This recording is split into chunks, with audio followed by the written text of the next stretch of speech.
Bonjour et bienvenue sur la chaîne de Sab en live. Petite nouveauté pour cette année, je vais tenter de vous présenter tous les mois mes lectures coup de cœur. Voilà. L'année commence plutôt bien puisque le mois de janvier commence par 6 gros coups de cœur dans 6 horizons à peu près différents. Donc voilà, on va commencer tout de suite, on va rentrer tout de suite dans le vif du sujet parce que vous remarquerez que je ne suis pas très à l'aise avec la vidéo. Alors, je fais ce que je peux, soyez indulgents. Mon premier livre coup de cœur, c'est un cadeau que j'ai reçu au pied du sapin le 25 décembre, donc offert par mes enfants. Il s'agit de Alunia de Tips. Alors, je connaissais ni l'auteur, ni la maison d'édition qui est Plume Blanche. Ce livre, ma fille l'a découvert à l'occasion du festival fantastique de l'imaginaire à Eicontis ou Aicontis. Vous remarquerez que j'ai toujours des problèmes avec les noms propres, que ce soit en live ou enregistré. Et donc cette année, ce festival avait lieu donc à Saint-Basile-de-Messac, en Corrèze du Sud, dans la Corrèze du Sud. C'est un festival qui est mené en Corrèze et qui, tous les 2 ans, change de lieu. Donc, je vous invite à aller voir un petit peu plus de quoi il est question et retrouver donc le festival maintenant dans 2 ans. Donc, du coup, il a eu lieu en 2023, donc en 2025 pour la prochaine édition. Concernant le livre, alors, moi j'ai trouvé ça génial, j'ai adoré. Alors, c'est de la littérature adolescente, c'est mon dada, c'est vraiment ce que j'aime. Je l'ai tellement aimé que dans la foulée, j'ai acheté le tome 2 et le spin-off. Cela, je vous en parlerai donc ultérieurement quand je les aurai lus. Si ça vaut le coup, je vous en parle, puisqu'on est bien d'accord que je ne parlerai que des livres que j'ai aimés, que des livres que je souhaite défendre. Ce que je n'aime pas, ça n'appartient qu'à moi. Pour ceux qui ne me connaissent pas, sachez que je n'aime pas la tarte au citron. Et pourtant, ça ne veut pas dire que c'est pas bon. Voilà, donc c'est pas parce que j'ai pas aimé un livre que la communauté ne va pas l'aimer non plus. Et c'est pas parce que j'ai aimé un livre que vous allez l'aimer également. Il n'empêche que celui-ci, c'est l'histoire de Lee, qui est passionnée de photographie et qui recherche à faire les meilleurs clichés, etc. Un soir, elle part, elle veut devenir limite chasseuse d'orage. Elle part pour photographier les éclairs. Là, pas foudroyée, elle meurt. Mais ce sera déjà fini. Là, il y a une vie après la mort. Lee va se trouver transportée dans un autre monde, dans un monde parallèle, donc, qui s'appelle Alunia. Et elle va être accueillie par les rebelles. Donc voilà. Il y a de l'aventure, il y a du fantastique, il y a de l'amour, il y a des intrigues. Il y a vraiment des très beaux ingrédients pour faire un très bon roman. Donc, ce roman est également aussi, donc oui, important à dire, il est également illustré par l'autrice, Tiffs. Donc, ce qui ne gâche rien parce que je trouve qu'elle a un talent magnifique. Alors bon, bien évidemment, voilà, quelques illustrations en début de chapitre. Je vous invite vraiment à découvrir ce bouquin, à l'offrir, à le lire. Alunia, Plume Blanche de Tiffs. Le deuxième, c'est également un cadeau. Bah oui, en ce début d'année, j'ai eu pas mal de cadeaux pour Noël parce que j'ai été très gentille toute l'année. Donc, le Père Noël m'a gâté. Et là, il s'agit de Bad Run de Jérémy Bouquin. Alors, Bad Run, il m'a été offert directement par les éditions du Caïman. Donc, j'en profite pour les remercier. Je vais beaucoup vous parler de cette maison d'édition parce que d'abord j'ai le cœur qui penche pour eux. La maison, elle est basée à Saint-Étienne, donc c'est mes voisins. Hein. Ce sont mes voisins et donc c'est souvent quand même que je vais vous en parler et je lis à peu près tout ce qui sort de chez Caïman. J'ai un vrai coup de cœur pour Jérémy Bouquin que j'ai découvert par les maisons d'édition des Caïmans, mais que j'ai découvert aussi, il a publié aussi dans d'autres maisons d'édition. Et j'adore cet auteur. Je trouve qu'il a un style très percutant. Voilà, donc ça bouge, etc. Ses protagonistes sont toujours fracassés et fracassants, comme j'aime le dire. J'aime beaucoup les univers dans lesquels il nous embarque. Donc là, c'est l'histoire de Harry. Harry, c'est un gendarme à la retraite. Il travaille pour Lionel. Lionel, c'est Alors, un chef d'entreprise, mais alors il est pas très très honnête, il n'est pas très franc du collier, etc. Et ce gars-là, il aime faire des affaires. C'est un homme d'affaires, voilà. Et c'est pas toujours très très réglo. Et notamment, il organise des parties de poker clandestines que Harry doit sécuriser, donc en se renseignant sur les joueurs et en sécurisant la soirée poker. Lionel, lui, ce qui l'intéresse, c'est l'argent. Le reste, il s'en moque, pourvu qu'il fasse de l'argent. Harry a beau lui dire de temps en temps, le mettre en alerte, lui dire attention, tel joueur, moi je le sens pas, il y a un dossier pas classe, etc. S'il y a de l'argent en jeu, Lionel ne l'écoutera pas. Et ce qui fait qu'il va arriver des catastrophes. Harry va le prévenir, va lui dire attention, moi ce joueur je ne le sens pas. Lionel va absolument vouloir le faire venir et de là va s'en suivre toute une série de catastrophes et de déboires pour Harry essentiellement, mais aussi pour son entourage. C'est palpitant, je ne l'ai pas lâché. Vraiment, je vous invite à un très très très bon polar. Donc Jérémy Bouquin, Bad Run aux éditions du Caïman. Le troisième livre, vraiment coup de cœur, alors c'est encore un cadeau, cette fois-ci c'est l'auteur Pierre Mazet, que je remercie, qui me l'a offert il y a déjà pas mal de temps, donc j'ai un peu tardé à le lire. Mais bon, ma pile à lire est quand même assez colossale, donc voilà, je fais ce que je peux. Hein.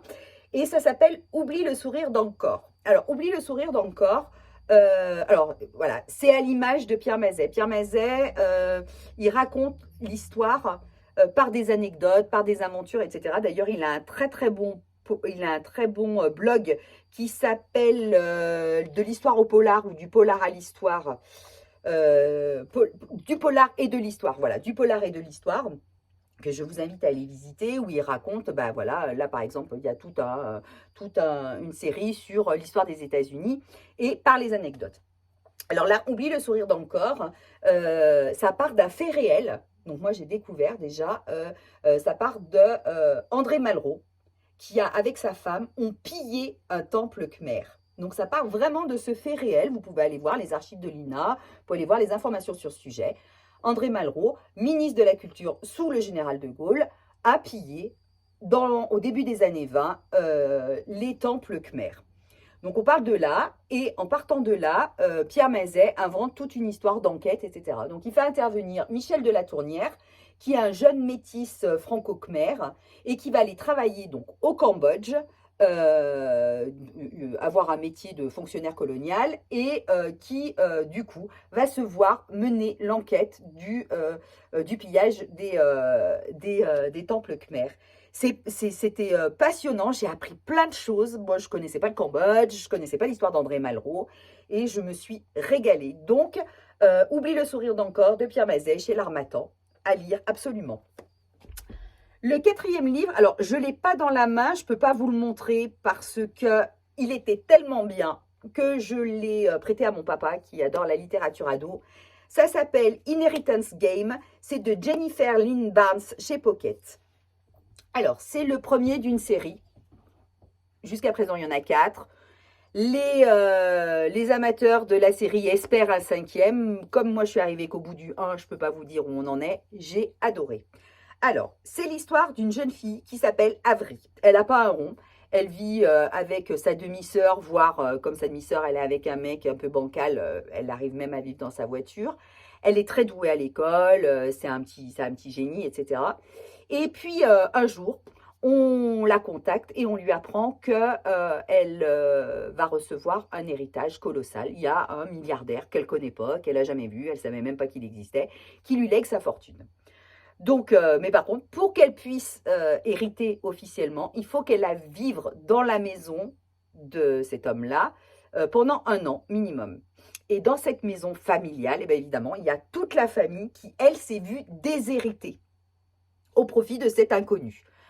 Donc forcément, il va y avoir des amitiés, des inimitiés qui vont se créer. Mais finalement, les amis sont-ils vraiment des amis? Les ennemis sont-ils vraiment des ennemis? C'est pas très très très clair. On ne sait pas qui est le gentil, qui est le méchant. En tous les cas, pour arriver au bout et pour comprendre certaines choses, il va falloir qu'ils s'unissent ensemble. C'est-à-dire pourquoi cette jeune fille a hérité? Qu'est-ce qui l'a amenée dans cette famille-là? Pourquoi elle? Pour y arriver, il va falloir qu'elle s'allie avec les 3 petits-fils de ce monsieur-là, qui était très joueur et qui a balancé des énigmes partout dans cette maison-château un peu bizarre avec des passages secrets, etc. Et à tous les 4, ils vont pouvoir résoudre la première énigme, savoir pourquoi elle a hérité, qu'est-ce qu'elle fait là. J'ai adoré. C'est hyper, ça va hyper vite. Vraiment, l'autrice, elle tourne pas autour du pot. On a lu 30 pages, il s'est déjà passé plein de choses. Donc, pour moi, ça me convient parce que j'aime quand même quand il y a du rythme. Et là, il y a vraiment du rythme. Et je suis arrivée à la fin vraiment en me disant, ah, j'ai quand même vraiment envie d'aller voir ce qui va se passer dans le tome 2. Donc, je lirai le tome 2. Et si ça vaut le coup, je reviendrai vers vous pour vous en parler davantage. Inheritance Games de Jennifer Lynn Barnes chez Pocket. Vraiment, alors, jeunesse, ado, mais qui convient très bien à mon papa et à moi. Voilà. Le 5e que je n'ai pas non plus parce qu'il a un tel succès, j'ai dû le rendre à la bibliothèque parce que d'autres usagers l'attendaient. Il s'agit de Panorama de Lilia Hassen chez Gallimard. Alors ce bouquin, je ne me souvenais pas pourquoi il est arrivé jusqu'à moi, je ne me souvenais pas l'avoir réservé, je ne me souvenais pas de quoi il parlait. Donc voilà, quand il est arrivé, donc ça a été la surprise, je l'ai ouvert, ne sachant pas du tout dans quel univers j'allais être embarquée. Rappelez-vous, pour ceux qui me connaissent, je ne lis jamais une 4e de couverture. Voilà, un bouquin, moi, ça me plaît par un auteur, par une édition, par un titre, parce que j'ai entendu, j'ai lu une interview, entendu une interview, quoi que ce soit, mais jamais je ne lis le 4e de couverture, la 4e de couverture. Donc là, voilà, je l'ai ouvert, et puis, on est rentré donc dans cette histoire, qui est donc une dystopie. Alors, très particulier. Cette histoire, elle commence en 29, si je ne dis pas de bêtises, en 2029, c'est-à-dire c'est une dystopie très très très proche de nous.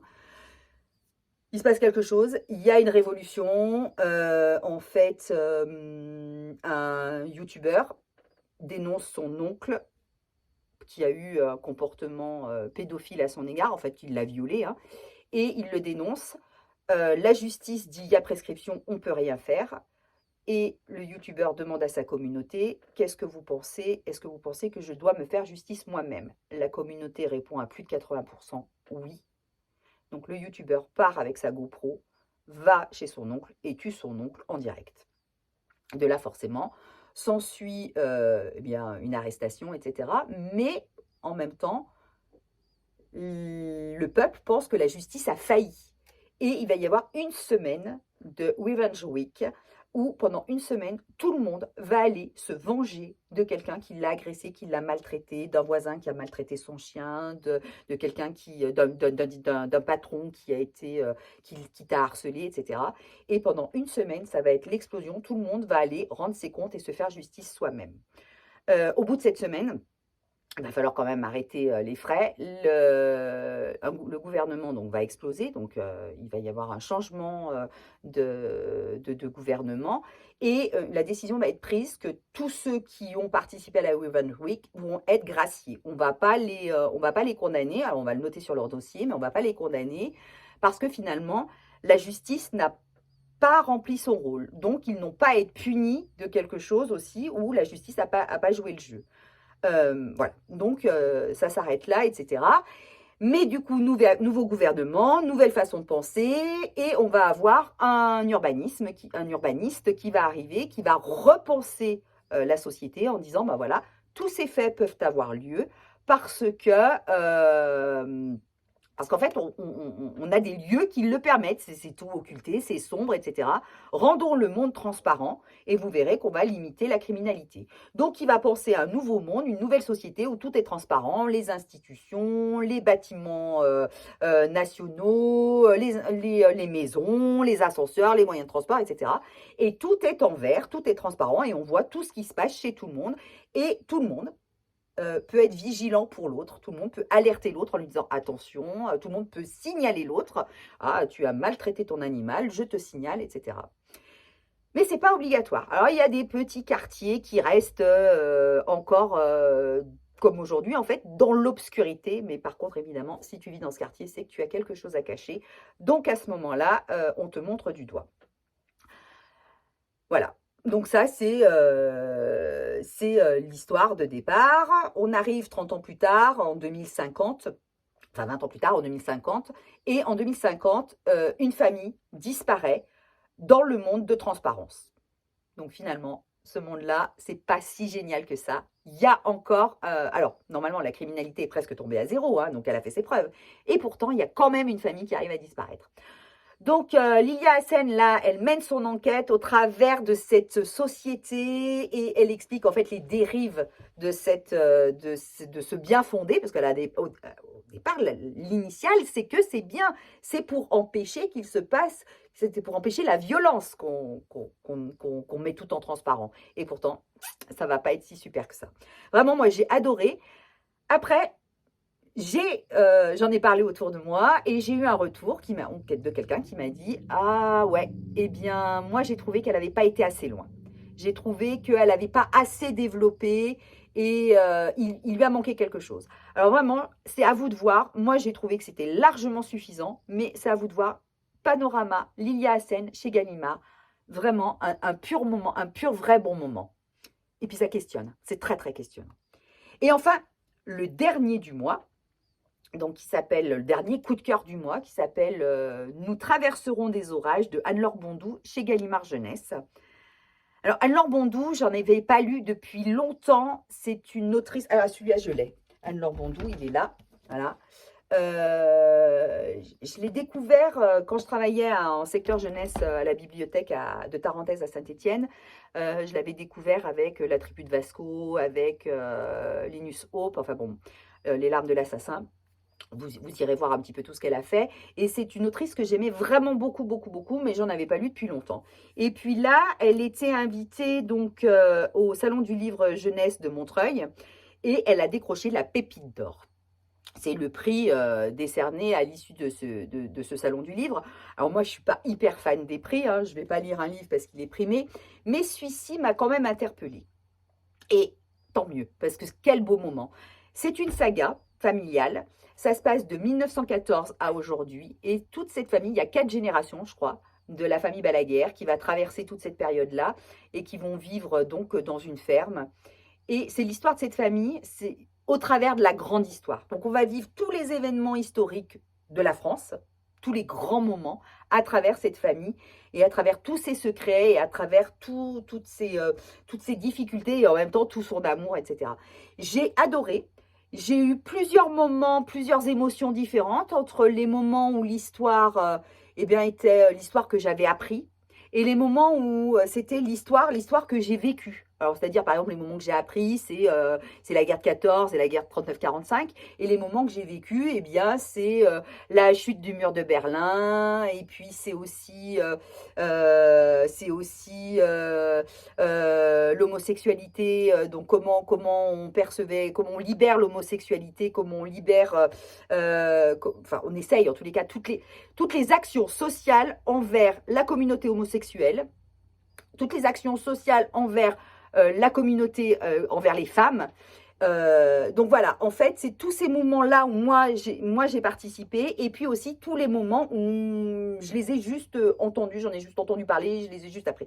Donc en fait, vraiment, j'ai traversé toute cette histoire, un siècle d'histoire, avec des émotions complètement différentes parce que là, je me souvenais que j'avais fait ça et là, je me souvenais qu'on m'avait raconté ça. C'est extraordinaire. Je le conseille à tout le monde. Voilà, c'est l'histoire comme j'aime l'apprendre. C'est l'histoire au quotidien. Voilà. Eh bien, écoutez, pour le mois de janvier, j'arrive à la fin de mes lectures coup de cœur. J'espère que cette vidéo vous aura plu. C'est pas facile pour moi, cet exercice n'est pas facile, mais je tenais quand même vraiment à m'adresser à vous physiquement et non pas que vous n'entendiez plus que ma voix, etc. Bon, alors je suis pas prête à vous faire des lectures en live comme ça pour l'instant, mais qui sait, peut-être un jour. En attendant, voilà, vous pouvez me retrouver donc sur ma chaîne Saban Live. N'hésitez pas à vous abonner, à liker et à en parler autour de vous. C'est pour les auteurs, c'est pour les maisons d'édition. Et c'est pour l'idée de transmettre et de partager. Au revoir, à bientôt.